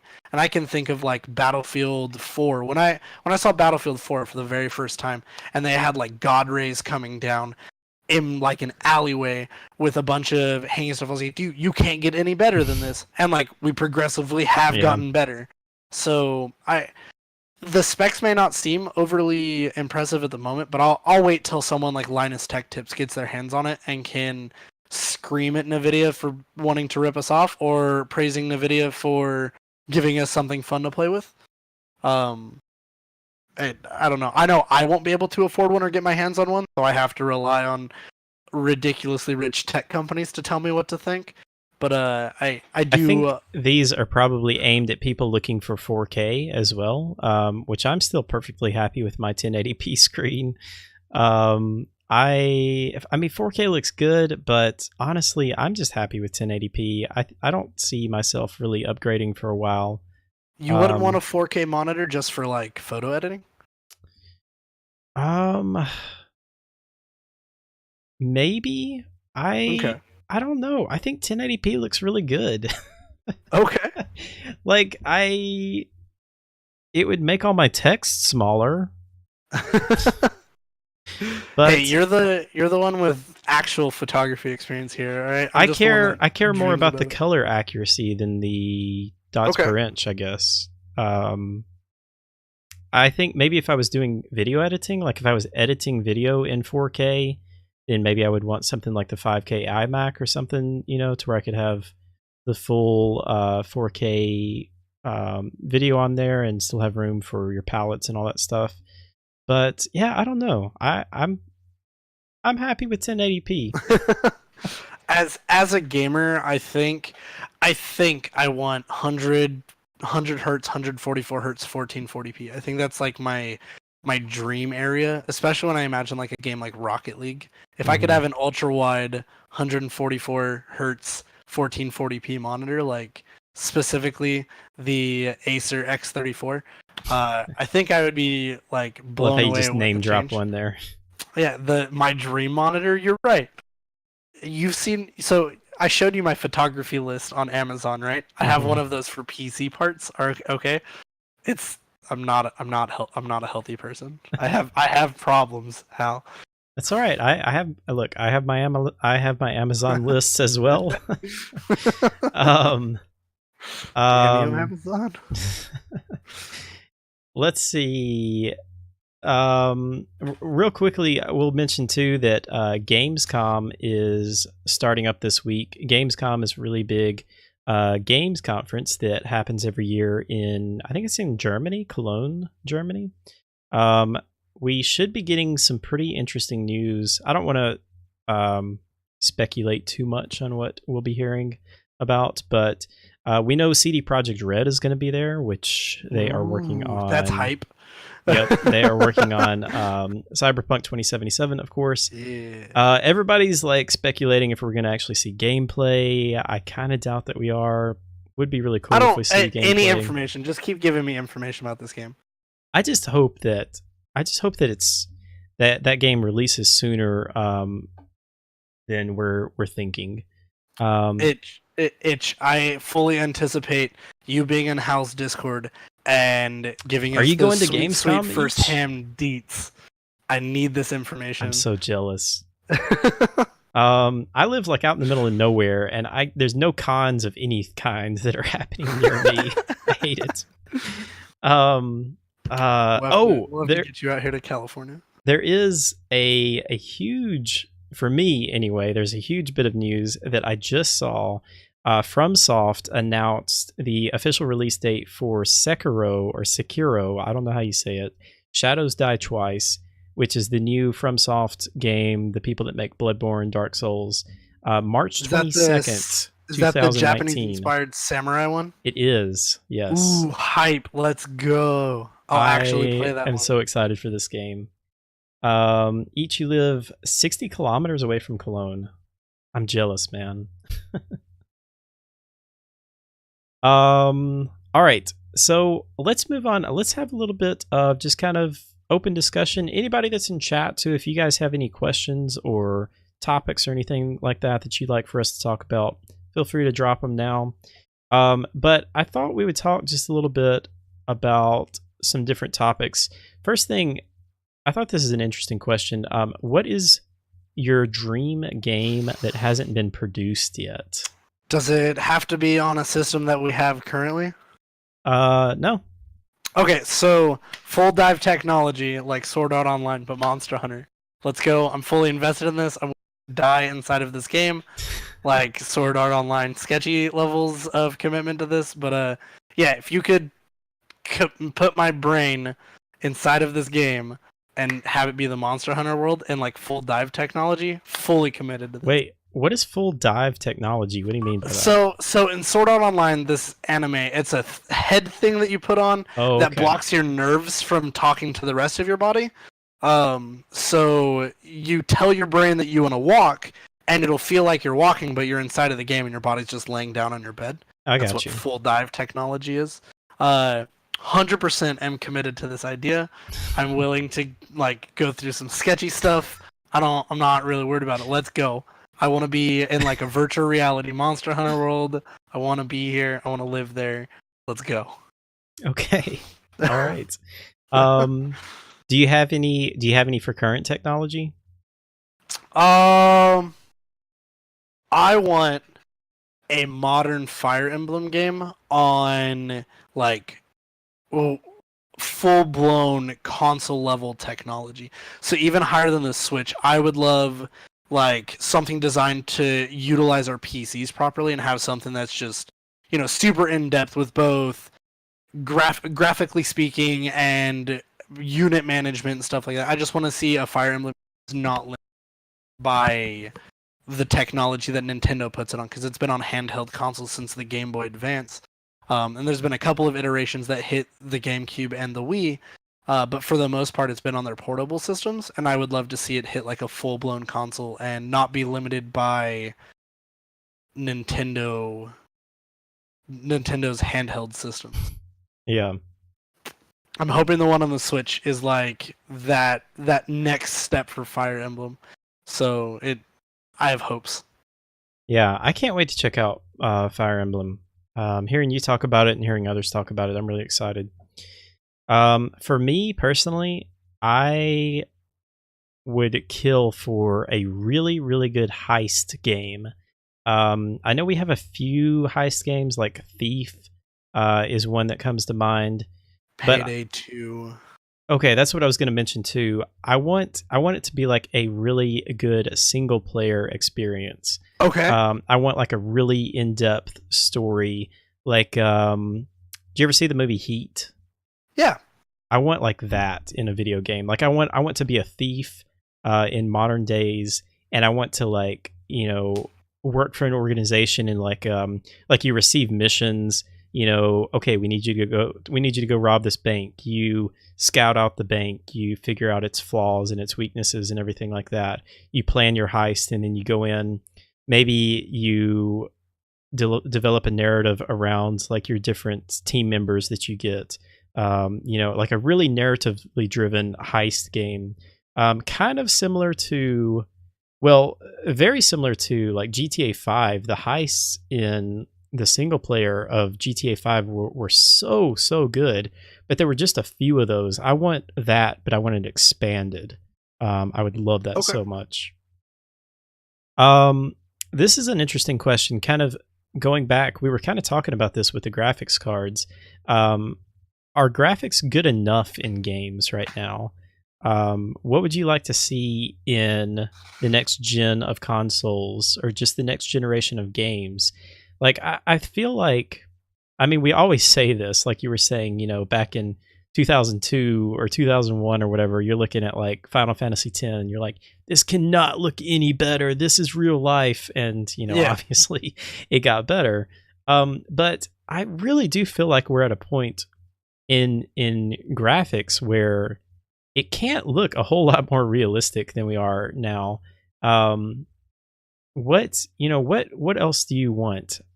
For me personally, I want AI to get better. I want the artificial intelligence to get better. I think that still has a long way to go. But what about you? Do you have any thoughts on that? So we'll start with the first part of the question. Are graphics good enough in games now? No. I'm gonna put a big solid fist on the table.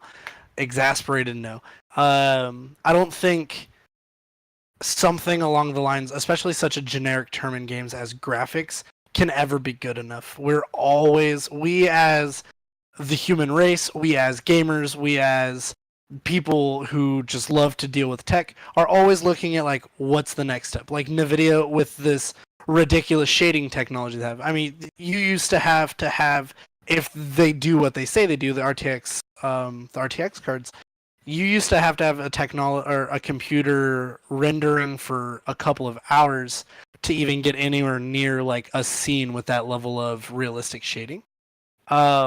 So just seeing all of that become more and more realistic is fantastic.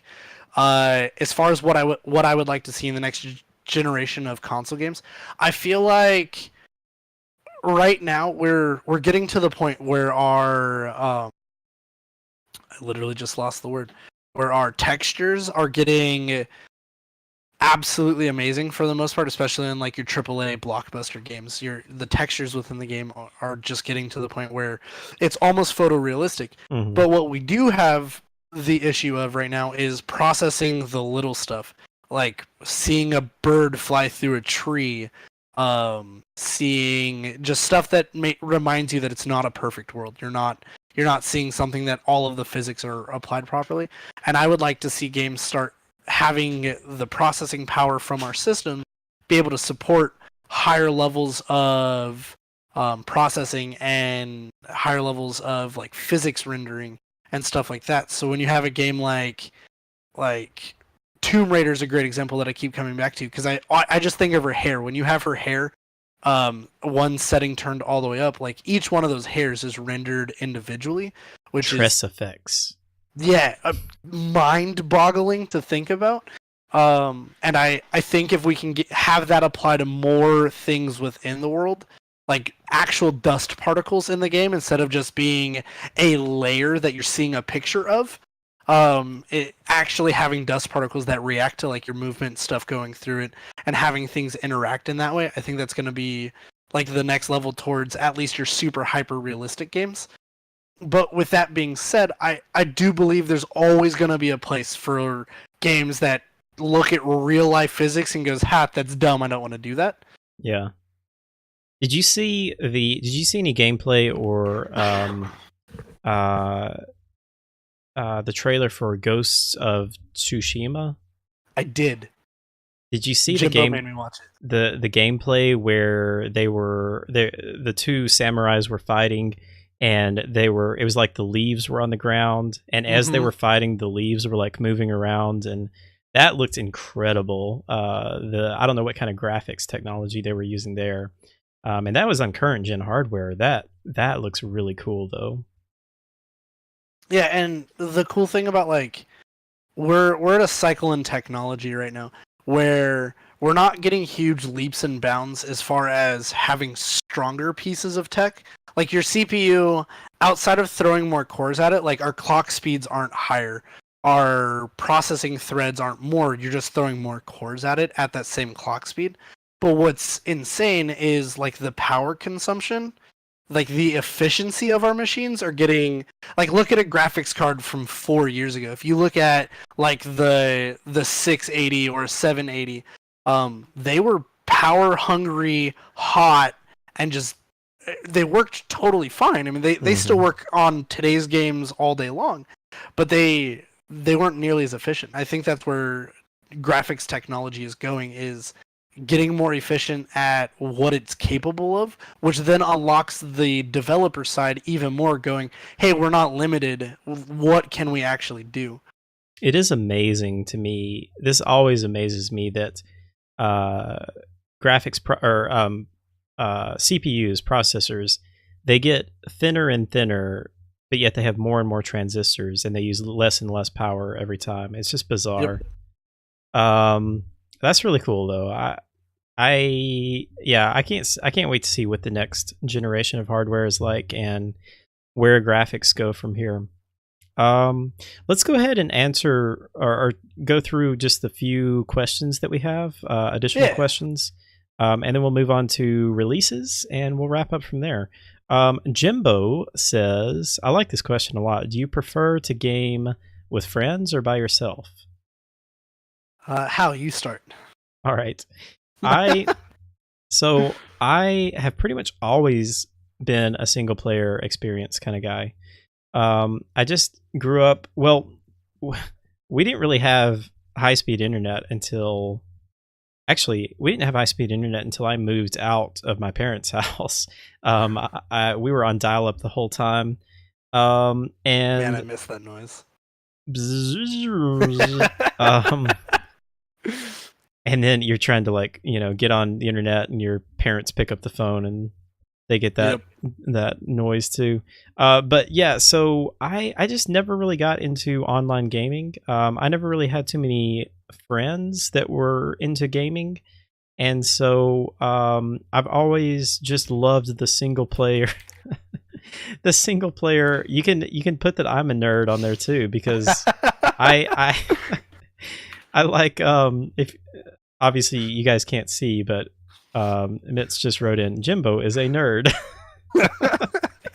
um, I just love the single player experience. I love getting lost in a video game, and it's kind of the escapism for me. I just love getting lost in a video game or in a world and just experiencing that environment. It's just so fun for me. But I know you're much more social when it comes to video I games. I'm like Um, 80% social, 20% by myself. But have you always been like that?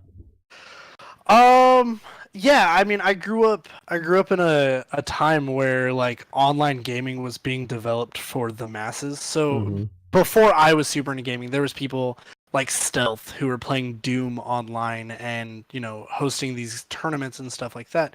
Well before anybody in my generation like knew what a video game was.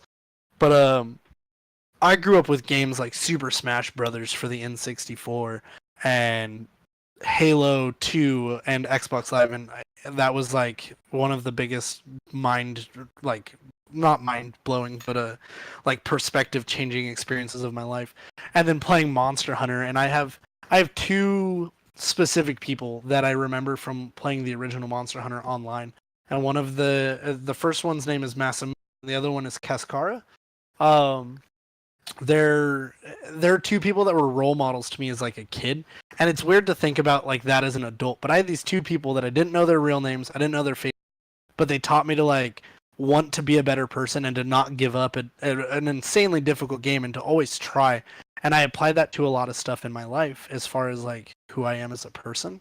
um they were also the ones that super promoted the like give to others selflessly, expect nothing in return. And I don't know if you've noticed that about my personality, but it's kind of like a core principle of who Mitz is as a person. Um, so I'm definitely more of a social gamer than I am a personal gamer. With that being said, I have a special edition Xbox 360 version of Elder Scrolls 4 Oblivion sitting on my shelf over there that I will never get rid of Oh man, because Oblivion was so good.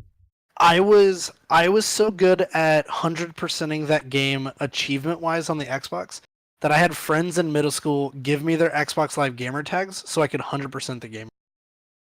Oh Is man. each out of here? Bye each. It was a pleasure meeting you. Have fun at Gamescom. Tell us all about it. Thank you so much for hanging out each.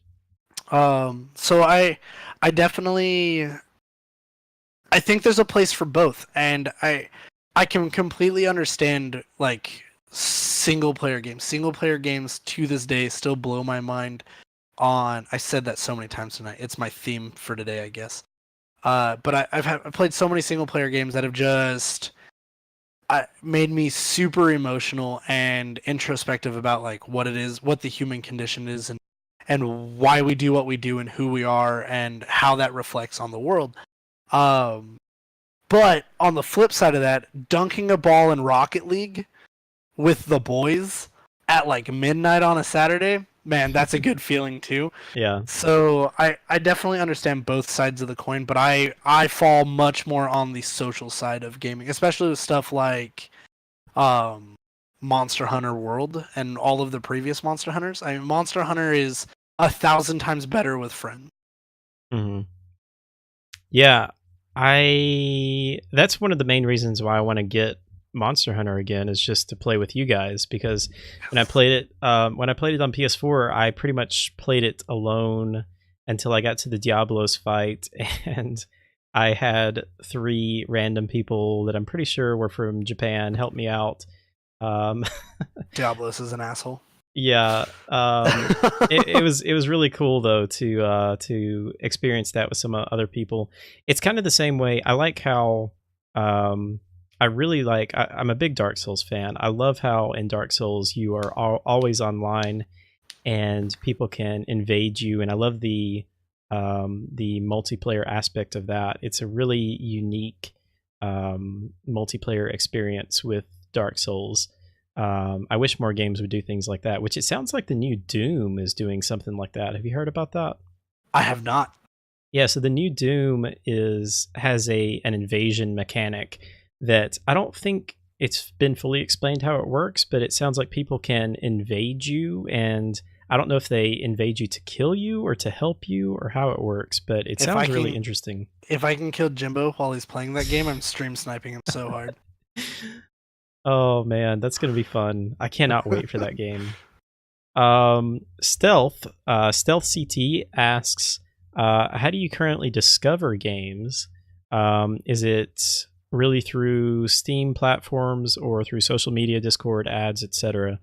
That's a good question. How do you discover your games, Mitz? So I have a 16-year-old kid in my life named Squash. Okay. Who Wait, Squash is only 16? Yeah, Squash is a hardcore. Squash's real age is like 16. I have a 16-year-old kid in my life named Squash who is everything I wish I could be in the video game community, as far as like keeping up with the news about literally everything. I've noticed that. He is on point with all the gaming news. In one of my servers that I can like assign names for roles, he's literally the reporter. Like if you at reporter, it's just a Squash because he's the one that like posts all of the gaming news. So I find like I'm ashamed to admit it, but I find out like 50% of my gaming news through Squash right now. Nice. And then the rest of it is just from my pickings through the internet. When I decide I want to learn about something, I'm like right now I've been reading about like the development of Life is Strange 2. And I'm kind of hyped for that to come out and for the new trailer to get shown in the next couple of weeks. Yeah, but for the most part, I have Squash telling me, and then it's just through my. It's occasionally I'll see something pop up on like the Steam dashboard that's like this game's sweet.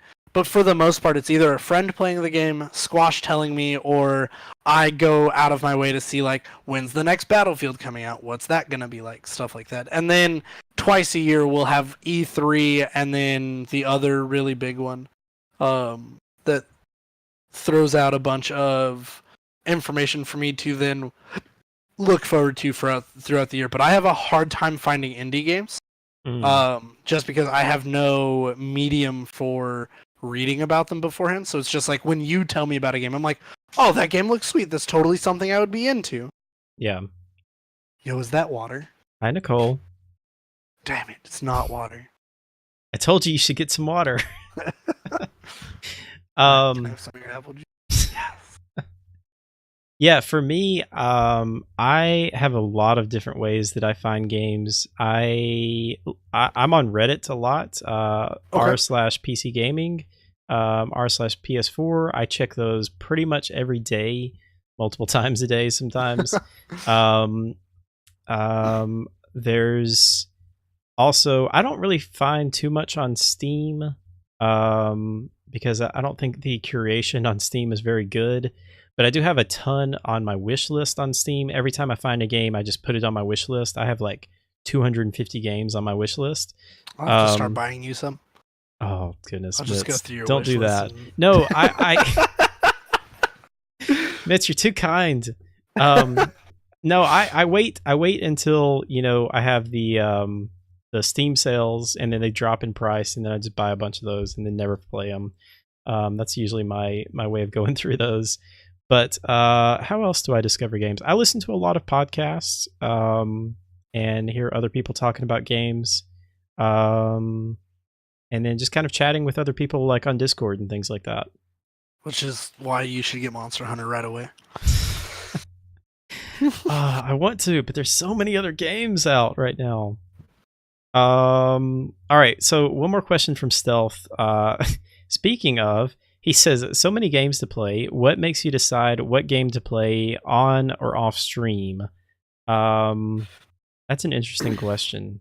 I know Jimbo has talked about this as far as like, he really wants to play God of War, but he wants to save that for himself. So, I'm super new to streaming. I've been doing this at most like 3 months now. Yeah. So I'm not.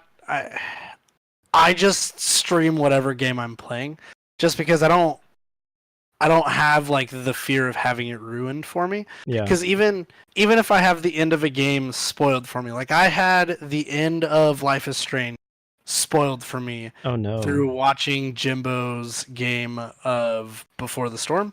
It's just something that popped up in chat and was talked about. And it's no fault to Jimbo or anything like that. It was just a natural part of the conversation based on like the events that were happening in the game. And as a person that was currently going through the story of Life is Strange, that was a little bit of a bummer, but it didn't change the end of the game to me. Like I didn't knowing what was going to happen didn't make me view it any differently. I was still completely torn on what to do in that moment. So for me, I'm not too worried about like having somebody come in and like spoil a game for me, because I as a person, it's not going to change anything for me. I know some of my friends that like spoilers are like the bane of their existence and will like media blackout until they get through something that they were super interested in, just because it's who they are as a person. It's not really my thing. I'm pretty good at avoiding them anyway. So right now, whatever I'm currently playing, I play it on stream. If I feel like streaming at that moment, outside of like my schedule, which I don't really have a schedule, I just have days I try to stream. So Life is Strange 2 is coming out when? September, I think? I literally just looked at this today and can't remember. Are you gonna stream that? Or do you want to save it for yourself? That's hard to say. We'll see where I'm at when that game comes out, because I think that's really close to Nicole and I's wedding, which I could just be going insane anyway at that point in time. Episode 1 comes out September 27th, so exactly. That's the thing. I forget that that's episodic. Episodic. Yep. Yeah. So that comes out exactly a month before my wedding. So we'll see if I even purchase it. When it immediately comes out, I'll probably end up streaming it. But it's also one of those things that like there could be just a moment where I'm like, yeah, I'm done streaming this, and hit my macro for end the stream and experience the rest of it for myself.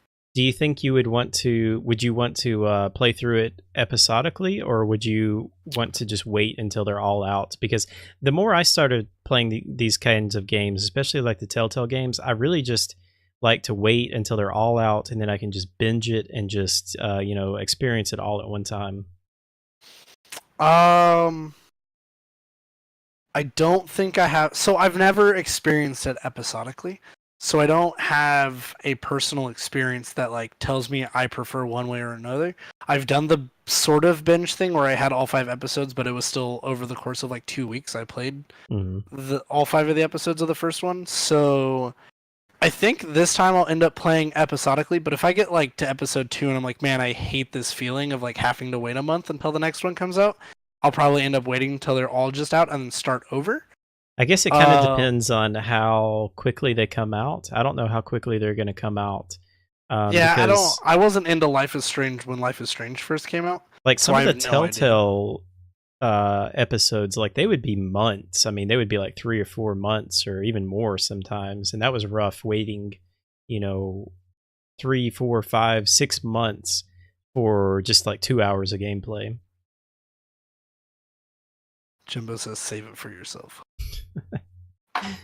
Um, it's an interesting question though. It's definitely something I think about a lot, like what games I want to play on stream, what games I want to play off stream.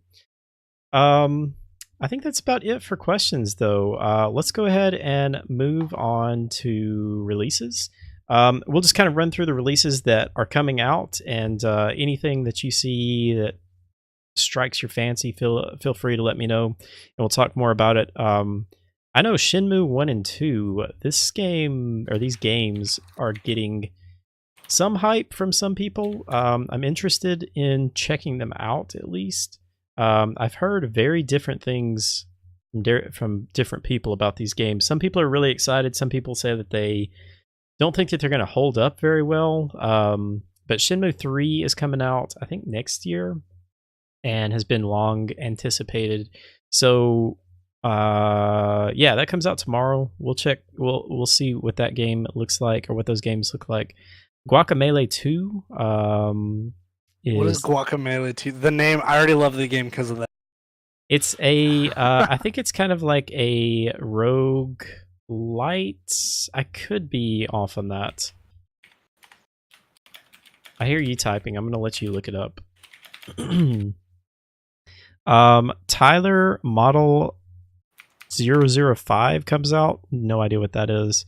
Warhammer 40k Inquisitor Martyr comes out. I think that already came out on PC, actually. Yo, that art That's a style is so cool. PS4 and Xbox One release. Are you talking about Guacamelee 2? Yeah, I know it's a very popular game. it's super cool looking. If I were to just base it off of, it's a Metroidvania, 10 out of 10. I'm learning I like those games. You should check it out. Comes out tomorrow. Let's see. We've also got Warhammer 40k comes out August 23rd. Hypergun for the PC comes out August 23rd.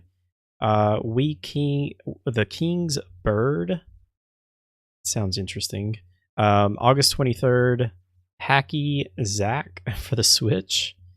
Space Lords for PC, and then F1 2018 for PC, PS4, and Xbox One come out on August 24th. You ever you ever play any racing games? Not real racing games. I play like the Need for Speeds. What's the some last Need for Speed game that you played? the newest one. I think it was called Rivals again or something like that. That is not the newest one. That was Huh? like 3 years ago. No, I'm saying I thought they just released one called Rivals. So there was the Need for Speed reboot in 2016. I played a bunch of that one, and then they had one that came out after that that was like the dirt racing and street racing. I could have sworn it was called Need for Speed Rivals, which I thought was silly because it was the same name as the last one, but I could be wrong. It could have had a different name. I think the newest one was Payback, if I remember. Yeah, Payback. My bad. You're absolutely right. It definitely is Payback. I just opened up my thing, but I played both of those. I definitely preferred 2016 over Payback all day long, every single day. Need for Speed Edge. What is Need for Speed Edge? Whoa, I don't know. Oh, it's a free-to-play MMO racing game. That does not sound enjoyable. It does not. Need for Speed is in such a weird place right now. I used to love the Need for Speed games. The original Most Wanted was one of my favorite games. Underground was so good. Underground 2 was really good. jam. Yeah, it seems like around. Did you ever play Shift? Need for Speed Shift? Yeah, Shift and Shift 2 were so. They tried making themselves like a hyper realistic racer Yeah. and yet still maintain some of the karting elements to it. It just did not feel good. There was no part of that game that I enjoyed. I feel like that's when they started kind of going away from their core. I actually kind of liked Shift and Shift 2. I don't know if played Shift 2 actually. I kind of liked Shift, the first Shift though, because it was more like circuit races and Hmm. things like that. But yeah, I don't know what Need for Speed could do at this point because it's like they've tried to go back and recreate Did the you old play ones. 2016? I've played all of them, Okay. but I haven't played like I haven't really gotten into one since like the old, like Most Wanted and Underground and I those games. I liked 2016, the remake of it. Because of the fact that you could drive around with your friends in the city and do all the races together and progress in each one of your stories together. I thought that was like the most enjoyable thing a Need for Speed game has ever done. And me and my best friend Justin, who's also the Monster Hunter partner I was talking about earlier, him and I like played the heck out of that on our Xboxes when it first came out, and we even got it on our PCs and played it on the PCs a fair bit. It's just a really fun game to go screw around with friends on. It's not hyper realistic. It's super easy to drive the cars speeds that you shouldn't ever be able to drive cars like that. You can drift every single vehicle, front wheel drive, all wheel drive, doesn't matter. It'll full on drift, which I think is hilarious if you know anything about like real world physics. I used Um, to I used to play Need for Speed with the mouse and or well with the keyboard, not the mouse. But I used to drive with the keyboard up until probably like I think even with Shift I was playing with the keyboard because I didn't even really get a controller until Dark Souls came out. That's how much of hmm, a PC gamer I am. yeah, wow.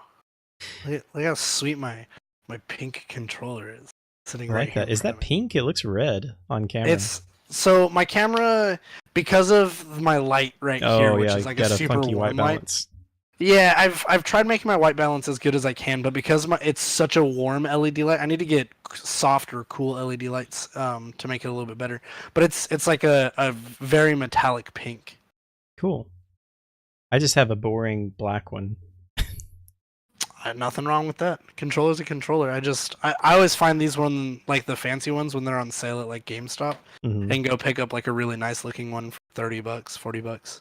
There's a new. It's rumored that Microsoft's going to be releasing a new Pro controller. I think at Gamescom is when they're talking about it. So Ooh, maybe we'll find out something this week about that. that'd be awesome. Mitz, thank you so much for doing this with me. I think that's about Yeah, it. I'm super Um, happy to be here. tell us what's coming up, what you're going to be playing, and where everybody can find you. All right, so Monster Hunter World is what's coming up. It's what I'm going to be playing, and you can find me at twitch.tv/Mitsuneto. I also post daily on my photo Instagram. It's something I started doing recently. I'm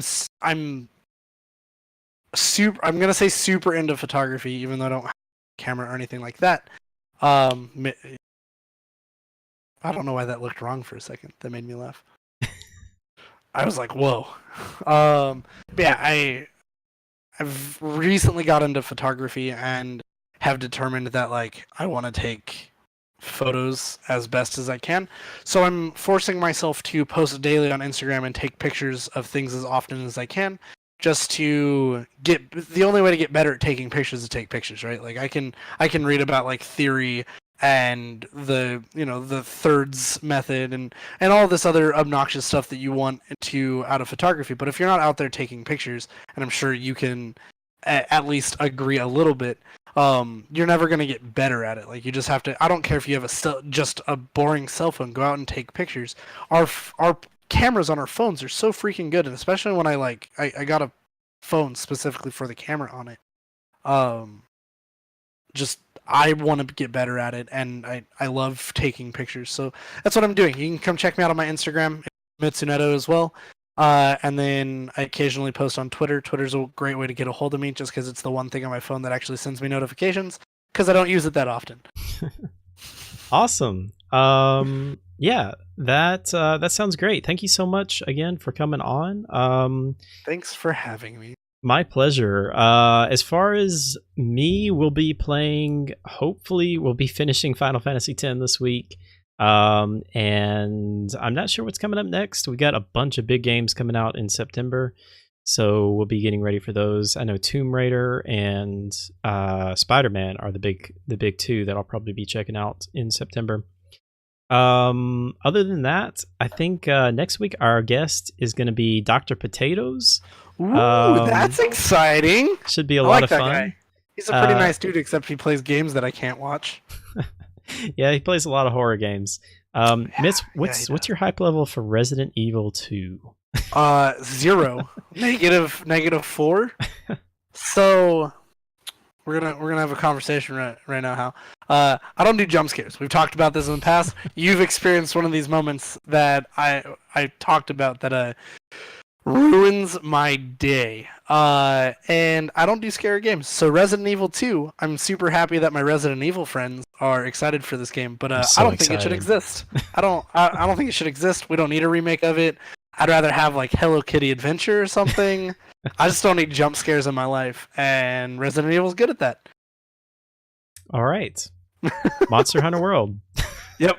No jump scares. Let's go. How upset would you be if like Capcom comes out and they add like a scary monster to it that like I have to go through a dark level that it jumps out at me? I'm gonna. What if I never thought about this? They could do a crossover because Resident Evil is Capcom. Uh-huh. Yeah, there's been Resident Evil skins inside of Monster Hunter before. Oh man, that's funny. All right. Well, you enjoy your Monster Hunter. I'm gonna enjoy my spoops. Yeah, you enjoy your spoops. I'm out. All right, guys, that's gonna do it for us. Once again, Mitz, thank you so much for coming on, and we really appreciate it. We will see you guys next week. I like to end the podcast saying God bless and happy gaming. And we'll see you guys next week. All right, bye, guys. Peace.